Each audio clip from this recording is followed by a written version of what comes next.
பல் மருத்துவ மேல் படிப்பிற்கு அனுமதி பெற லஞ்சம் கொடுத்த விவகாரம் தொடர்பாக மேல்மருவத்தூரில் உள்ள தனியார் பல் மருத்துவக் கல்லூரியின் நிர்வாக இயக்குநர் ஸ்ரீலேகாவிடம் சிபிஐ அதிகாரிகள் தற்போது விசாரணை நடத்தி வருகின்றனர். இது பற்றிய கூடுதல் தகவல்களை நமது செய்தியாளர் மகாலிங்கத்திடம் கேட்கலாம். மகாலிங்கம், இப்ப ஸ்ரீலேகா எத்தனை மணிக்கு ஆஜராகினாங்க? இந்த வழக்கின் பின்னணி குறித்து சொல்லுங்க மகாலிங்கம்.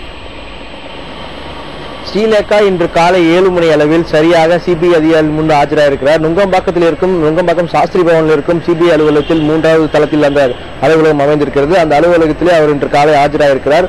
சிபிஐ அதிகாரிகள் அவருடைய விசாரணை தொடங்கி இருக்கிறார்கள். இந்த வழக்கின் பின்னணி என்னவென்று பார்த்தால், கடந்த 8ஆம் தேதி அன்று மேல்மருவத்தூரில் இருக்கும் தனியார் பல் மருத்துவக் கல்லூரிக்கு அனுமதி பெறுவதற்கு, அதாவது மேல் படிப்புக்கு அனுமதி பெறுவதற்கு தொடர்பாக டென்டல் கவுன்சில் ஆஃப் இந்தியா, அதாவது மருத்துவ பல் கவுன்சிலுடைய உறுப்பினர் முருகேசன் மற்றும் முருகேசன் லஞ்சம் பெற முயன்றதாக, அதாவது இந்த கல்லூரியை சார்ந்த நிர்வாகிகள் முருகேசனுக்கு லஞ்சம் கொடுக்க முயன்ற அந்த சமயத்தில் நேரடியாக சென்று சிபிஐ போலீசார் அவர்களை கைது செய்கிறார்கள். கையும் களவுமாக பிடிக்கிறார்கள். அவர்களிடமிருந்து 25 லட்சம் ரூபாய் பணத்தையும் அவர்கள் பறிமுதல் செய்திருக்கிறார்கள்.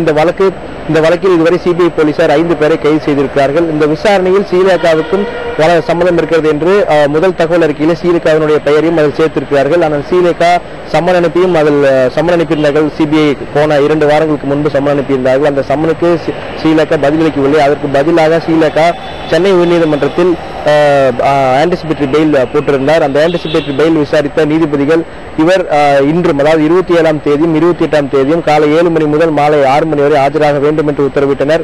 இந்த நிபந்தனையோடு அந்த பெயில் ஆன்டிசிபேட்டரி பெயிலும் அவர்கள் கொடுத்தார்கள். இந்த வழக்கு கோர்ட் உத்தரவை ஏற்றுக்கொண்ட ஸ்ரீலேகா இன்று காலை 7 மணி அளவில் இப்பொழுது ஆஜராயிருக்கிறார். விசாரணை தொடங்கியிருக்கிறது. மகாலிங்கம், இந்த வழக்கு விசாரணை தொடர்பாக இதுவரை எத்தனை பேர் கைது செய்யப்பட்டிருக்காங்க? இந்த வழக்கு விசாரணை தொடர்பாக இந்திய மருத்துவ பல் கவுன்சில் நிர்வாகிகள் முருகேசன் மற்றும் தமிழக பல் மருத்துவ கவுன்சில் தலைவர் குணசீலன் மற்றும் அந்த கல்லூரி, அதாவது தனியார் கல்லூரி சேர்ந்த நிர்வாகிகள் 3 பேர் உள்ளிட்ட 5 பேரை இதுவரை சிபிஐ போலீசார் கைது செய்திருக்கிறார்கள்.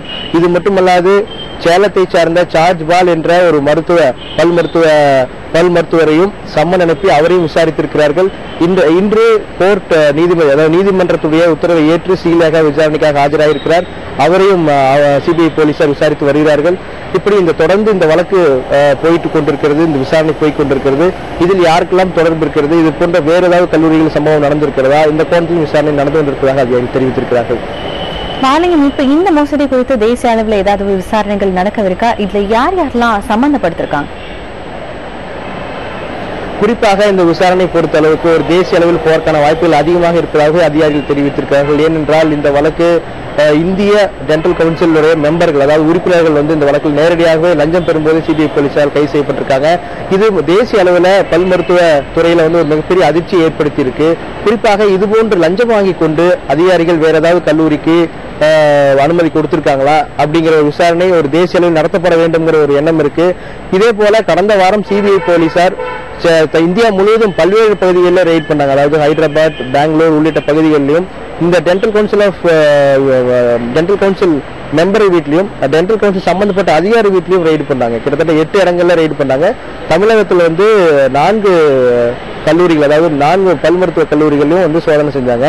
அந்த சோதனையுடைய முடிவு இன்னும் வெளியாகவில்லை. ஆனால் தொடர்ந்து இந்த சோதனையானது தொடர்ந்து நடைபெற்றுக் கொண்டிருக்கிறது. இதற்கு வேற ஏதாவது அரசு அதிகாரிகள் உடந்தி இருக்கிறதா, அல்லது டெல்லியில் இருக்கும் டென்டல் கவுன்சில் ஆஃப் இந்தியாவுடைய உயரதிகாரிகள் சம்பந்தப்பட்டிருக்கிறார்களா, அவருடைய கவனத்திற்கு வந்திருக்கிறதா, அவருக்கு தெரிஞ்சுதான் இது நடந்திருக்கிறதா என்ற கோணத்தில் விசாரணை நடந்திருப்பதாகவும் அதிகாரிகள் தெரிவித்திருக்கிறார்கள். இந்த பிரச்சனை தேசிய அளவில் போவதற்கான வாய்ப்புகள் மிக அதிக அளவில் இருப்பதாகவும் அதிகாரிகள் தெரிவித்திருக்கிறார்கள். மகாலிங்கம், உங்களுடைய தகவல்களுக்கு நன்றி.